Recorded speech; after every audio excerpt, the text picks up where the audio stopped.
Back for more light novels? Can't really blame you. It's the closest thing isekai gets to spoilers, since the mangas are barely ahead, or, in some cases, even behind the anime. Which means you're at a crossroads. Either drop the $12 or so and actually use your eyes and imagination to read a book. That's like pulling teeth. Or you could do one better. Type in the name of the franchise into YouTube with light novel after it, and hit up on a video series where some poor sap did all the hard work, and was masochistic enough to do more. I know what I said. So that's why you're here, or maybe you're one of the 3 people my analytics says actually sticks around to the end of these videos to hear my thoughts on it. That's good for a laugh. Either way, I consider myself lucky this time. Where the last book series I looked at was sort of a chore to read, this one's pretty relaxing, with a short page count and a restrained vocabulary. Plus it just kinda has the benefit of being well written overall. I'm finally digging into one of my favorite isekais of all time, Ascendance of a Bookworm, and we're gonna start with part 1, Daughter of a Soldier. And this is gonna be a long one, because this first volume has a lot of content. So you know what that means? Spoilers. Though I guess it's kinda hard to spoil the first volume. Oh, I guess I should probably do that shameless plug thing I'm supposed to, so like, comment, subscribe, all that stuff. I'm sure there's a animation going on, you can follow that advice, I guess. God, I should get better at that. If you're coming from the anime, you're in luck. The books were faithfully adapted with little variation in events. We're just a little more privy to Mind's thoughts as were lodged in her brain for the entire series. This is, after all, a first-person experience where viewpoint seldom changes outside of specific points, namely the prologues, epilogues, and side stories. And speaking of, we start with a prologue from the point of view of this girl named Anno, who recently graduated college and was on the cusp of starting her dream job being a librarian. We learn this girl likes to read a lot, while not being particular on the subject of her book choices, loving to read textbooks, science, literary works, philosophy, and pretty much everything else. That she not just likes to read, but loves books themselves with the smell of ink, dusty paper, and the comfort of library storage areas. So she's walking and reading with her childhood friend who pulls her back from nearly getting hit by a truck because she's walking while reading. Sorry, no luck here, Truck-kun. He says she almost died, and she brushes it off with a joke about if she did die, she'd rather die in an avalanche of books. Also joking further while being berated for her airheadedness that if she did die, she'd ask God to reincarnate her so she can keep reading in the next life. Foreshadowing right there. They get home, establish that she has a pretty mediocre relationship with her mother by blowing her off all the time, but she doesn't outright hate her, so she retreats to her book room, which is practically bursting at the seams. Just as she settles into reading, an earthquake hits, one that usually wouldn't make any news, but it rustles her shelves enough to send them toppling over on top of her, killing her in, as she joked about, an avalanche of books. Part 2 of her jokes comes true too, when she hears a child's voice complaining about how hot it is, but the voice fades, and Arano wakes up in a strange place. A dirty room made of rough wood and a scratchy bed, probably infested with bugs, and a woman she doesn't recognize comes in to check on her. A woman with some crazy hair, as it's naturally jade. Plus she's a stunning beauty in her late 20s, but unfortunately, she's super dirty and doesn't take care of herself. This woman speaks in a weird language when suddenly a bunch of memories that aren't hers come flooding into her consciousness. She remembers this woman is her mom. She has a sister too named Tuli, as well as a dad. But most importantly, she's named Mine. She's the youngest daughter in her house with a frail, sickly body who spends most of her time in bed recovering from bouts of sickness. It takes Mine a few days to acclimate, not get used to, but also not freak out over her new surroundings, as she spends most of her time trying to escape the bed to look for books. But she can't find one because no one knows what the hell she's talking about. She quickly learns that she's not just sent back in time, but to a different world entirely. The hair was a big clue there, and now she's stuck there. So she makes the best of it and finds books, first and foremost, as it'll make her feel better. She convinces her sister to help her wash up with a rag and water, and ties her long hair back with a whittled stick, as people do with chopsticks here in our world. Eventually, she earns enough trust and faith that she won't die to go outside with her mother to the market, where she's shocked by a few things. One, her house is a tall apartment building in a tightly packed city. Tall's kinda relative here. In 2, she finds no writing, but pictures for signage indicating literacy is not common.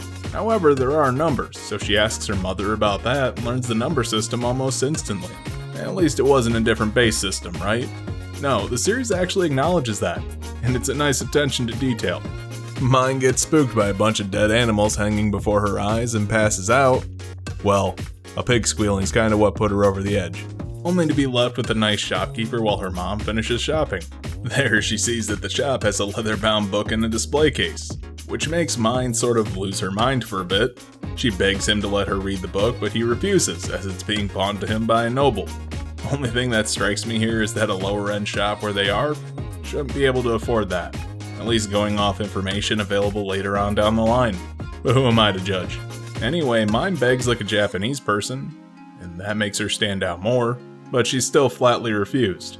Not getting the book makes her sad, but she can't read anyway, and since only the nobility can afford books as they're made by hand, she'll just have to make books herself, since her family is clearly not nobility.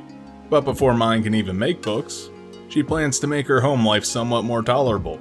Now that she's washing herself, she needs to fix her dirty hair so it's not so itchy. She sees a fruit her sister brought from foraging in the nearby forest outside the city, as all kids do that while their parents are at work to find firewood, fruits, vegetables, mushrooms, and herbs. So one fruit Thule brought is one she's seen her mom squeeze for oil before, and that gives her a bright idea. Coaxing her sister to help her after she makes a mess, Mine gets the oil and adds some herbs to it, which confuses her sister, as she thought that Mine was just trying to be helpful, not play around. But when Mine adds some water and runs the mixture through her hair, making it silky smooth and clean, Thule, as well as her mom Effa, want to try it as well. This is our indication that Mine knows how to make random home goods due to her experience in her previous life, because her Japanese mother picked up some weird hobbies on a whim, and kinda dragged her along for the ride. In the coming days, she cleans the rest of the house and falls sick with another fever, in what will be a running theme in these books. Get used to that. A few days later, since Thule has to gather and Mine's fever is cleared up, Mine's dad, who works at the gatehouse as a soldier, forgot something, so the two girls have to run it to him. But this is Mine's sort of first real time outside without her mom carrying her, so she tries her best to walk, but gets exhausted to the point of collapsing, and is carried the whole way there by some neighborhood boys who are Thule's friends. We have Ralph, the older brother, Faye, someone who barely features, and Lutz, a blonde kid Mine has some memories of him being nice to her, and the youngest of the boys. He will be very important in the next 2 arcs, and moderately important after that. The boys comment how nice Thule and Mine's hair smell after using Mine's makeshift shampoo. That kinda hints that they got some feelings for him. Once they're at the gatehouse, Mine is rushed off to the waiting room to rest up for the return trip home, and there she observes her dad and another guard named Oto's work, where she sees ink and parchment for the first time, and that's a big deal for her. She asks for the paper and ink from her dad, which makes him break into hysterics, because A, she doesn't know how to write, and B, that's a whole month's salary right there. So, it's pretty much out of the question. But seeing her enthusiasm, Oto lets her know that there's pretty much no store that sells paper to commoners, as it's almost exclusively for nobles and government officials, as well as merchants who deal with nobles. But he does make it up to her, by giving her a stone and slate, and teaching her to write if she wants. This inspires Mine to not just learn the alphabet, but also to try and make her own paper. The majority of this first book is Mine wanting to make a type of paper and then seeing the subsequent setbacks each paper-making process has, while peppering in bits of character development, relationship building, and world building to glue the story together. I mean, obviously we care about Mine's success in her endeavors, but that's because that's what she's focused on, as she gets closer to others through her goals. And that's a solid way to expand the cast organically. So Mine's first thought is, since she can't buy paper, is to make paper. But her only experience is recycling milk cartons into it, while also admitting that reading about something isn't enough to say she knows how to do it. Lucky for her, Earth had a rich history of keeping records before commercially available paper. This is a callback to Urano's reading preferences being literally anything. So her first step is papyrus, of course, woven plant fibers from stems into paper, or at least that's Mine's plan. She enlists Thule to help her, which she does because she's a good big sister. Right around the time she got her stems, the yearly ritual for poor people, that being winter preparations, was happening where her family needed to stock up on firewood, less perishable foods, and slaughter a pig to get meat, and fat as well, to make candles and soap. Mine teaches her mom about salting out oil to get impurities out of it, which makes the oil stink less when burning it. But hey, here comes the day of slaughter, Pig Day, and that's actually pretty traumatic for Mine. As her family takes her to a nearby farm town on a bumpy-ass wagon ride, she then gets scared when they kill a pig in front of her and passes out, which then makes her dad take her back to the city to sit at the gatehouse until they're done. There she meets Oto again, and he gives her the stone slate he previously promised. And this is pretty much a small chalkboard with chalk. Cool. This means he can teach Mine the alphabet, which he starts with her name. Now that winter is really settled in, Mine works towards getting her papyrus done, but gives up when she realizes the work is too tedious and time-consuming.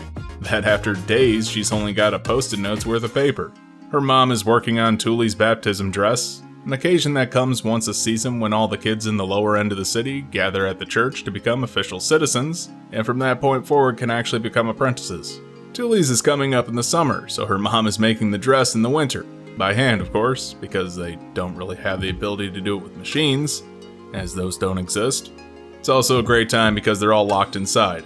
Thule, on the other hand, is being responsible and weaving baskets to sell come spring. So with Mine now free from her paper making, she asked to help Thule. Lucky for her, one of Urano's mom's hobbies was making baskets out of newspaper, at least at one point, so she knows how to make fancy looking baskets in no time, which she does, good for her. Those will sell for a pretty penny. This of course makes Thule jealous, but Mine teaches Thule how to do it. While making those baskets, Mine comes up with her next try at a writing medium, with clay tablets inspired by the Mesopotamian culture. When the winter storm breaks for a bit, Thule and her dad pop out early in the morning to bring back some weird fruits, called parus, from a crazy-ass sounding tree that grows super tall by noon, and the fruit shoot off like rockets? What the fuck? But the fruit, once harvested, was filled with the sweet juice, had some good oil, and when wrung dry, turned into a fluffy sort of grain-like substance. This is typically used for chicken feed, but Mine has a great idea. They take some of this crap on over to Lutz's family because they have chickens to raise, and there she mixes it with some of the juice, eggs and milk to make a batter, and then makes pancakes out of it, which grosses everyone out until they get a taste of it. Lutz and his brothers are all thrilled for food, and offer to help Mine in the future making and testing recipes. On another decent day, Mine's family goes out for more parus, but her dad has to work and Mine's too weak to be left alone, so that means that she'll have to wait at the gatehouse per his suggestion. Mine's excited since she gets to spend more time with Oto learning her alphabet, but this makes her dad jealous because his daughter is stoked over some other man that's not him. Why the hell isn't she impressed with him? He's pretty awesome. Yeah, before you get any weird ideas, he's just the sort of guy who really dotes over his daughters. So it's part being protective and part he wants his family to love him. We learn that a bit later. Once she's there and he's working, Mine meets up with Oto proper doing the paperwork of the gatehouse, since he's the most literate of the soldiers. Turns out the writing system here is similar to the Roman alphabet, where letters make up sounds rather than syllables, or symbols that impart meaning, like hiragana and kanji respectively. So Oto gives her some new letters to learn, and Mine notices that he's making some math errors in the financial reports he's working on. She's a college graduate with a firm grasp of algebra at least, and probably some calculus experience too. So simple addition, subtraction, multiplication, and division are easily done in her head. So seeing that she's actually right, he asks for her help, and Mine says that she'll do so on the condition that he gives her slate pens for her slab to practice on. And with that, they blow through the rest of the work, and Oto mentions Mine would make a good merchant if she wanted to be one. That's some more foreshadowing for you. A few days later, Mine is back at home and her mom has finished Thule's dress. Mine remarks that she should add some flair to her hair so that she looks even cuter, and asks her father to make her some special needles for sewing out of wood. He's a bit glum since Mine was all over Oto earlier, but when she flashes him some puppy dog eyes and says she needs his help specifically, he's down to do it. Damn, he's easily manipulated. She asks her mom to use the rest of the colored thread that she'd used in Thule's dress, and stitches together a lacework flower hair ornament to make Thule look even cuter for her big day. Once she has it, everyone is stunned and it's a big success. However, seeing that work piques Thule and Effa's interest, as her mom works as a dyer and is really good at sewing, and Thule is planning to actually work for a tailor proper.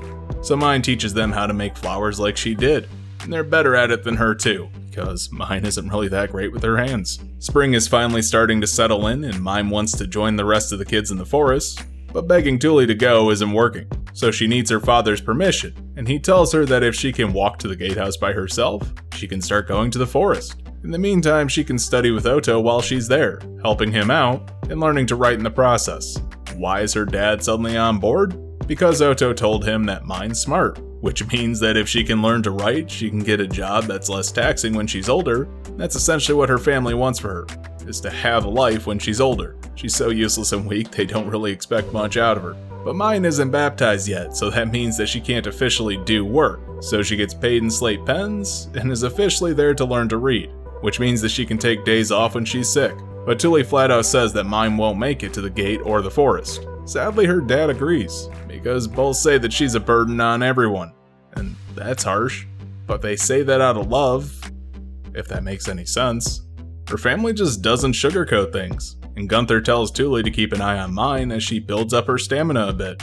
The next day, Mine still can't even walk to the gate by herself, so her dad carries her from the main street to the gate. And looking at the map, you can see how pathetic Mine really is. Once class starts, Mine picks up on the language pretty quickly, because she likes to learn, but also imparts the importance of mixing things up when teaching because the other apprentice soldiers are all fidgeting. And Mine tells Oto to switch to math, then map drawing to learn the town, then the code of ethics, and even exercise, as that'll make the kids retain information better. Once class is dismissed, Oto teaches Mine words, because she has a good grasp on the alphabet already. Mine is introduced to more neighborhood kids after she leaves the gate, and realizes most people consider her somewhat of a myth, because old Mine rarely went outside or interacted with anyone. On the way back home with the children, Mine spends some time with Lutz, who's helping her get back because Tuli has to watch over the rest of the kids, being the oldest in the group now. He asks Mine why she was at the gate, learning that she can write, and is pretty impressed with that because writing is a rare talent. And this routine continues for the entire spring, with Mine going to the gatehouse, getting sick with a fever, where she went for 1 day, was sick for 2, down to sick every other day, then 2 days without. And her family celebrates when she makes it to 5 days without a fever. Good for her. That means she can go to the forest with everyone else, which she does. Her first trip isn't to gather, but to just make it there, rest, and then get back in one piece. Soon as the coast is clear, she immediately starts digging for clay, only to be found by Lutz, who scolds her, but offers to help because, well, she's weak. They dig up the clay, where Lutz learns that Mime might look sweet and innocent on the outside, but she's a troublemaker for those around her by being so singularly focused on her goals. With that clay, they can make tablets though, and Mine writes a story on them in Japanese. This is where Mine tells him about her love of books, and why having written records is just fucking awesome. But once she's done, some neighborhood boys see them and decide, as kids do, to jump and squash them. This, understandably, pisses Mine off, and something weird happens where her body gets super hot for a second, but Mine is weirdly calm on the inside. This makes everybody look super scared of her, until he finds Mine glaring at them, but once she sees Mine, she looks a bit disturbed herself, but calms down right away, and convinces the kid to help her get her tablets back in order. Obviously something's up with Mine in this moment, but we as the audience, stuck in her perspective, only see the world through her eyes. Hell, we don't even know what Mine looks like. All we know is that she has long dark blue hair, and people have kind of mentioned that she has like goldish looking eyes. But she's never seen herself. We don't have a proper description of her. So what's exactly going on? We won't really find out till later. And that is even set up for later reveals. Love that. However, before she can fire and set her tablets, there's a massive downpour that keeps her from the forest for 4 whole days. When she gets back, the tablets are soggy to form mounds, so she has to make more, with Lutz helping because Mine shared some recipes with him. She learns that Lutz wants to travel and get out of the city and see what life has to offer, so Mine teaches him how to spell his name, which Lutz is moved by and memorizes it instantly. But she has her tablets, sneaks them home, and when she tries to fire them in the hearth, they explode, sending Mine back to square one. That's unfortunate. Tuli's baptism is around the corner, and this particular event is a huge deal in their culture. Kids go to the temple and become citizens of the country officially. That means that they can begin work at apprenticeships. That may sound like they're coming of age at the age of 7, but they're not. That's a different ceremony, and just means that these kids are officially recognized by the state. Before that, they might as well not even exist, probably because they could die from disease or pretty much anything before that point, So Mind's family gets Tuli dressed with her hair ornament that makes her look extra fancy, and the whole family heads outside where everyone compliments Tuli on how cute she looks. All the kids getting baptized walk down the street to cheers and flowers getting tossed at them to congratulate them on their big day. But Mind and her dad split before Tuli goes into the temple because her dad has an important meeting, and Mind is just using herself as bait to make her dad go, so he doesn't anger an arch-noble they're meeting with. Well, not Mind meeting with, people at the gatehouse. While her dad is there, Mind has a younger soldier rush in looking for Oto to tell him what to do with a visitor, but Mind handles it by saying that she's his assistant. He hands her a letter, skeptically. It's a letter of introduction from Baron Blonde to Baron Glass for a merchant, and it needs the gate commander's seal, but he's busy in a meeting. So Mind tells him to have the merchant wait in the noble waiting room while everyone's in the meeting, because they can't just burst on in there while they're meeting with an arch-noble. Mind's dad wants to rush out really quick after the meeting, but she tells him that she has to tell Oto real quick. She tells Oto that, hey, there's a merchant waiting and he has a letter of introduction from a noble. Back at home, Mind's family gives the two girls presents. Tuli gets some clothes and tools for her new job as an apprentice seamstress, while Mind gets a knife because she's now in charge of gathering on the days Tuli works. And with this knife, Mind's next attempt at a writing medium is within reach. Mokan, or strung together thin strips of wood. Tuli is off to work for the first time, leaving Mind with her mom at home to do all the chores. This is where Mind realizes how truly weak she is, because getting water, starting a fire in the hearth, and even the physical act of cooking are all too heavy or big for her to handle. However, her father tells her that the family doesn't have high expectations for her, because just her being alive is a miracle enough for them. I mean, she's almost died multiple times just in this book alone. Imagine what it was like before that. Mind and Tuli head to the forest to gather firewood, but Mind picks up sticks instead, and starts whittling them down into flat thin boards that she can tie together.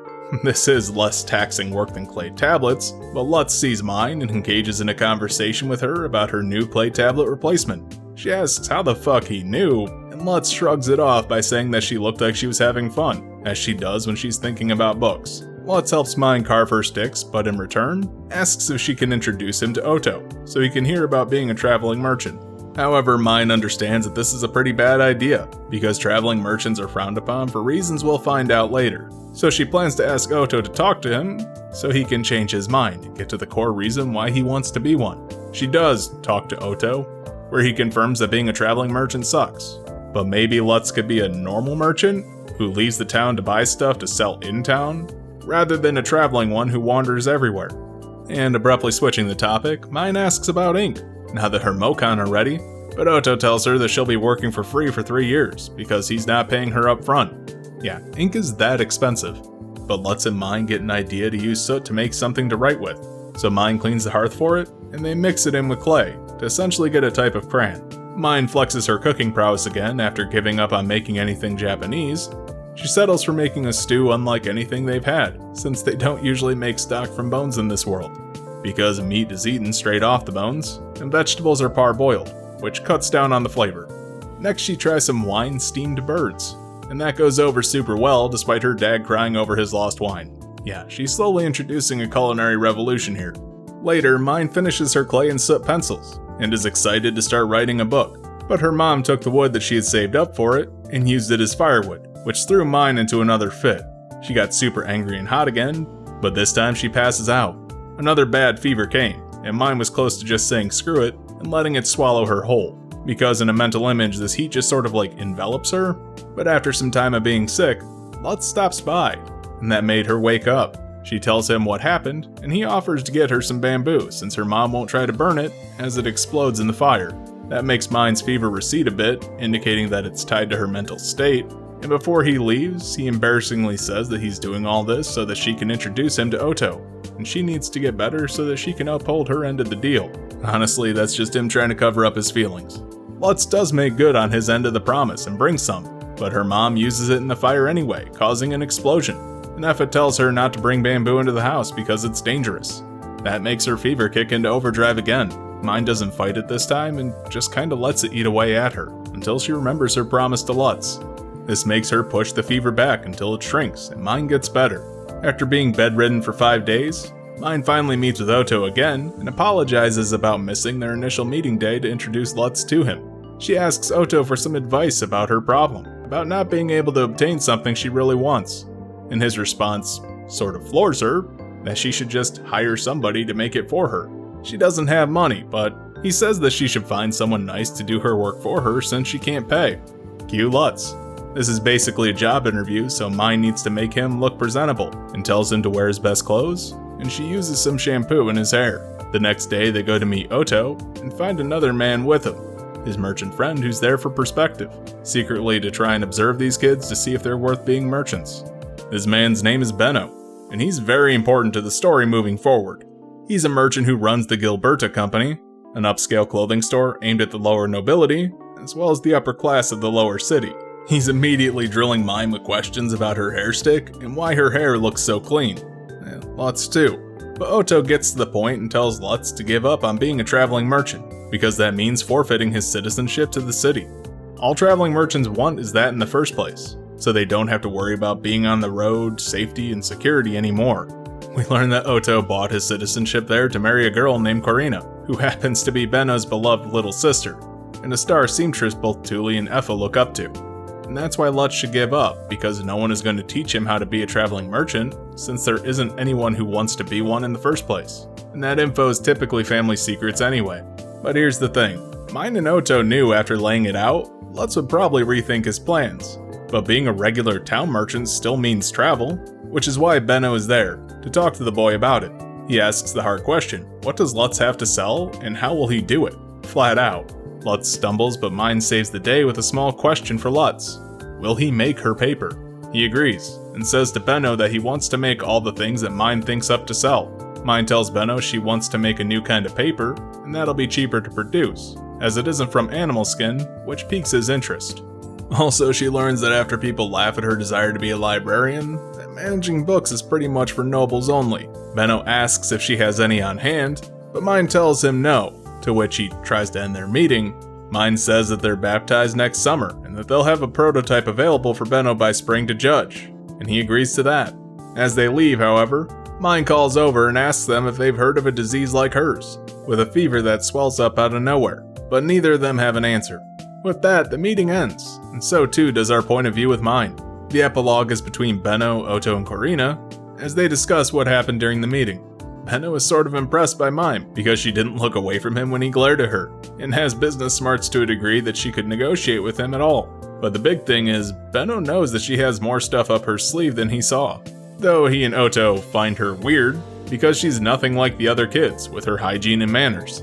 Oto says that she's scary smart too, because, and he's been keeping this bit a secret, Mine isn't just helping him with his paperwork, she's basically doing all of it herself. Also, it turns out Benno is lying. He has an idea what Mine has, but can't say for sure.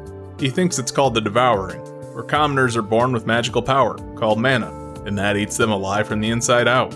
Well, that should be the end of the first volume, right? We finished the epilogue. Not quite. There's 2 side stories in this, and each volume moving forward contains multiple. Sometimes a few, sometimes a lot.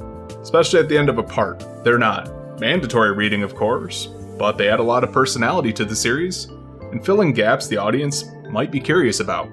The first one in this volume is called A Day Without Mine, as it details Lutz's day during Mine's big fever towards the end of the story, where he went to the woods with his brothers and Thule. It's about shoemill season, which are small rabbit-like fey beasts that are full of good meat and such.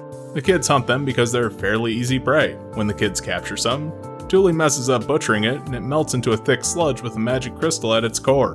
But hey, that can be sold for some money. These kids compare the shoemills to Mine because they remind them of her, and it's here that it's mentioned that Mine had rainbow-colored eyes, and the kids felt like they were being choked when she had that meltdown over the tablets being squashed.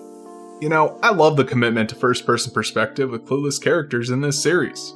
The next is called Unchanging Daily Life, which details Urano's time on Earth, through Shu's perspective, which is her childhood friend that I kinda skipped over. Yeah, he's not super important, just gonna say that. But it's about how he would trick her into going on trips with him, but they'd always end up at the library or something. It's a nice character that sets up Urano's obsession a bit more, to contrast how much she's changed in the story proper, while also adding a cheeky bit where Shu wishes that she gets stuck in a world without books to suffer, because at that moment, Urano was driving him crazy with worry. So that ends the first volume for real, and that means I need to talk about this as a book, as opposed to just recapping the plot for people. And spoilers, it's going to be a lot of praise. This franchise is more developed in terms of its core conceit than most other isekai franchises out there. By letting the concept of living in another world breathe, it doesn't get tied down in needlessly complex or overpowered abilities. It allows someone from the modern day to struggle in a society that's about 1,000 years behind, as well as culturally removed from their own, while allowing for room for strong characters and intrigue in the world to grow. Volume 1 of Ascendance of a Bookworm is honestly an impressive book from a writing standpoint for a number of reasons. First, it gets the audience introduced to the primary character quickly, meaning the reader understands her key motivation, her situation, and goals, almost from the outset of the first chapter. Not that Mine is a complex character as initially presented, but the fact that we understand her and want to see her goals accomplished early is commendable, when so many other franchises struggle to get the basics of their protagonist right. But aside from that, it understands the larger plot it's positioning. And by that, I'm talking about foreshadowing for plot points multiple books or even parts down the road. They're all set up in this volume, telling us that the author has this series planned out far in advance. But I think the most impressive aspect is it does all of that while still being a story itself. Part 1 is the shortest of the franchise, and the first volume does a lot to build the groundwork for the series in a relatively short span.